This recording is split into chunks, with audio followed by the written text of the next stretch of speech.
Hello दोस्तों, कैसे हैं आप सब। उम्मीद करता हूं कि सब बढ़िया ही होंगे। दोस्तों, आज का ये वीडियो बहुत ही खास होने वाला है क्योंकि आज के इस वीडियो में हम बात करेंगे एक ऐसे ड्राई फ्रूट के बारे में जो कि बहुत ही लाभदायक है हमारी हेल्थ के लिए।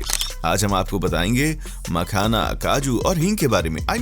इसका मेकिंग प्रोसेस क्या है, इसके बारे में हम बात करेंगे। ये हमारे हेल्थ के लिए रामबाण है दोस्तों। अगर इसका सेवन रोज खाने में किया जाए तो हमारे हेल्थ से रिलेटेड बहुत सी प्रॉब्लम्स खत्म हो जाएंगी। दोस्तों, आज के इस वीडियो में हम आपको बताएंगे ये मखाना, काजू और हींग बनते कैसे हैं। दोस्तों, वीडियो शुरू करने से पहले आपसे एक रिक्वेस्ट है कि अगर आप अभी तक इस चैनल पर नए हैं और इस वीडियो को चैनल को हमारे को सब्सक्राइब नहीं किया तो जल्दी से कर लें। और दोस्तों, शुरू करते हैं कमाल के सफर को। दोस्तों, जब भी बात स्नैक्स की आती है तो मखाने को एक बहुत ही स्वादिष्ट ऑप्शन माना जाता है। वो भी क्यों ना, ये इतना स्वादिष्ट जो है और हेल्दी भी होता है। मखाने को इतना पवित्र माना जाता है कि व्रत उपवास के खाने में इसका इस्तेमाल किया जाता है। रोस्टेड मखाना हो या फिर मखाने की खीर, इसका स्वाद भी लाजवाब होता है। सबको ये तो पता है कि मखाना एक पेड़ से आता है, लेकिन क्या आपको ये पता है कि मखाना किस पेड़ से आता है और इसे कैसे बनाया जाता है। आपको जानकर हैरानी होगी कि फॉक्सनट कहे जाने वाले मखाने को उगाने और इसे खाने लायक बनाने के लिए उसी तरह से मेहनत लगती है जिस तरह से समुद्र से मोती निकालने में लगती है। तो चलिए, आज आपको मखाने के बारे में कुछ बताते हैं और जानते हैं कि कैसे इसको बनाया जाता है और खाने लायक इसको बनाया कैसे जाता है। मखाना असल में एक बहुत ही महत्वपूर्ण फूल से निकलता है। एक कमल के पौधे का हिस्सा होता है और इसे वाटर लिली से भी निकाला जा सकता है। ये असल में कमल के फूल का बीज होता है जिसे प्रोसेस किया जाता है, जिससे ये मखाना बनता है। वो खूबसूरत फूल जिसे माता लक्ष्मी जी को चढ़ाया जाता है, वही फूल हमें मखाना देता है और इसलिए मखाने को इतना शुद्ध माना जाता है। मखाना भारत में अधिकतर बिहार के मिथिलांचल में उगाया जाता है। मिथिलांचल में स्थित रांटी गांव की मखाना विदेशों में भेजा जाता है। इसके अलावा कोरिया, जापान और रशिया के कुछ हिस्सों में भी ये मिलता है। हमने ये तो जान लिया कि भैया मखाना आखिर किस चीज से बनता है, लेकिन इसे निकालने में बहुत मेहनत लगती है दोस्तों। और ये पूरा प्रोसेस जो होता है बहुत ही सावधानी से करना पड़ता है, क्योंकि इसे निकालने के लिए किसानों को पानी के अंदर गोता लगाना पड़ता है। मखाना हार्वेस्ट करने के लिए सिर्फ कुछ ही लोगों को लगाया जाता है। ये वो लोग होते हैं जिन्हें इस काम का अनुभव होता है। इसे तालाब से निकालने का काम लगभग सुबह 10 बजे शुरू होता है और 3 बजे तक चलता रहता है। इसमें 4 से 5 घंटे आराम से लग जाते हैं। कई जगहों पर इसे बांस के जरिए निकाला जाता है। इस प्रोसेस को अलग अलग जगहों पर अलग अलग तरीके से किया जाता है। इनको इकट्ठा करना एक मुश्किल काम होता है और इसके बाद इसकी सफाई और इसे स्टोर करने का काम किया जाता है। इन्हें बड़े बड़े भगोने में रखा जाता है और उसके बाद लगातार हिलाया जाता है। ऐसा करने से मखाने के ऊपर लगी गंदगी साफ होती है और फिर इसे पानी से भी बार बार धोया जाता है, जिससे इनमें लगी गंदगी पूरी तरह से साफ हो जाए। साफ बीज इसके बाद छोटे छोटे बैग्स में भर दिए जाते हैं और उसके बाद एक सिलेंड्रिकल कंटेनर में इनको भरा जाता है। इस कंटेनर को काफी देर तक जमीन पर रोल किया जाता है, जिससे बीज स्मूथ बन जाए। इसके बाद इन बीजों को अगले दिन तैयार किया जाता है। दूसरे दिन इन बीजों को चटाई पर फैलाकर 2 से 3 घंटे के लिए सुखाया जाता है। इनको सुखाना बहुत ही जरूरी काम होता है, क्योंकि आगे के स्टेप के लिए इन्हें मॉइस्चर इससे निकालना जरूरी होता है। अब सूखे हुए बीजों को लगभग 10 बड़ी बड़ी लोहे की छलनियों से गुजरना होता है। इस प्रोसेस में अलग अलग साइज के बीज अलग अलग जाते हैं और सभी बीजों को अलग अलग स्टोर किया जाता है। अब ये अपनी फाइनल स्टेज के लिए तैयार होते हैं। जब मखाने सूख जाते हैं तो उनको फ्राई किया जाता है। वर्कर्स को ये सीमित समय के अंदर ही सारा प्रोसेस पूरा करना होता है, वरना ये खराब आसानी से हो जाते हैं। इन्हें एक बार फ्राई करने के बाद बांस के कंटेनर में स्टोर किया जाता है। स्टोर करने का भी तरीका काफी अलग होता है, जिसमें उन कंटेनर को ऊपर से एक खास कपड़े से ढका जाता है और उस कंटेनर के साइड में गोबर का लेप किया जाता है ताकि उसका तापमान सही रहे।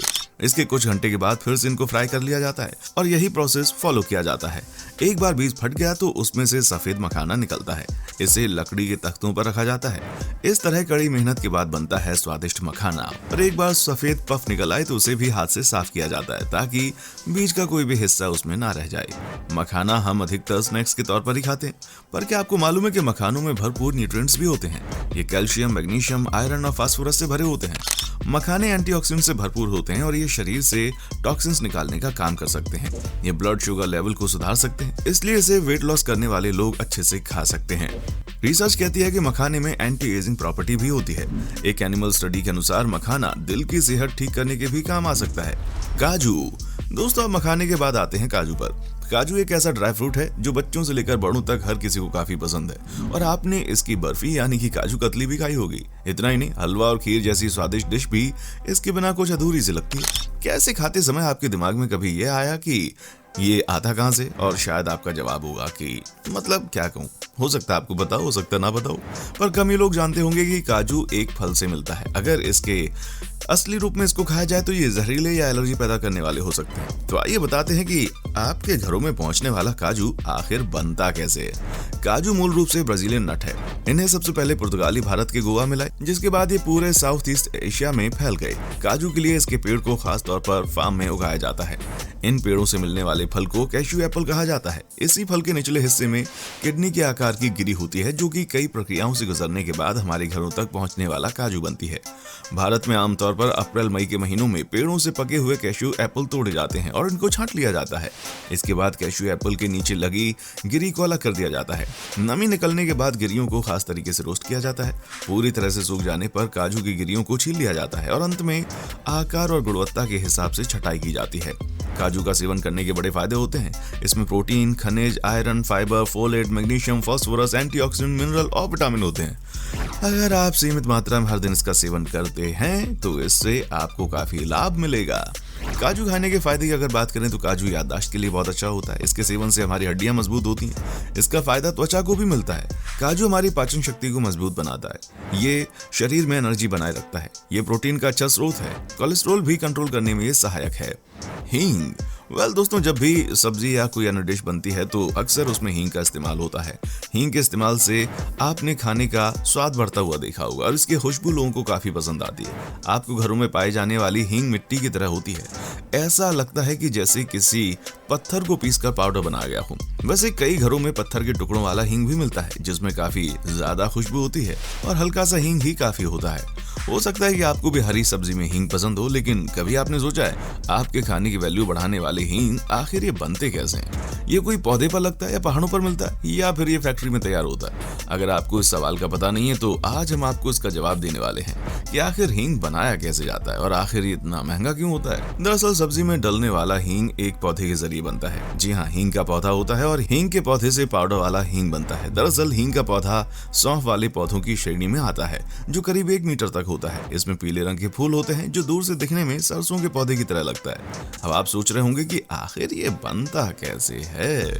बता दें कि हींग पौधे पर लगता नहीं है और ना ही इसके कोई फूल होते हैं। खाने वाला हींग इस पौधे की जड़ से बनता है, इसलिए कई लोग इसे गाजर मूली के पौधों की श्रेणी में भी रखते हैं, क्योंकि ये जड़ से तैयार होता है। वैसे इस पौधे की जड़ हींग नहीं होती है। अब प्रोसेस के जरिए इस जड़ के माध्यम से खाने वाला हींग तैयार किया जाता है। पूरी दुनिया में हींग की करीब 130 किस्में हैं। बीज बोने के बाद 4 से 5 साल बाद वास्तविक उपज होती है और एक पौधे से करीब आधा किलो हींग निकलता है और इसमें करीब 4 साल लगते हैं।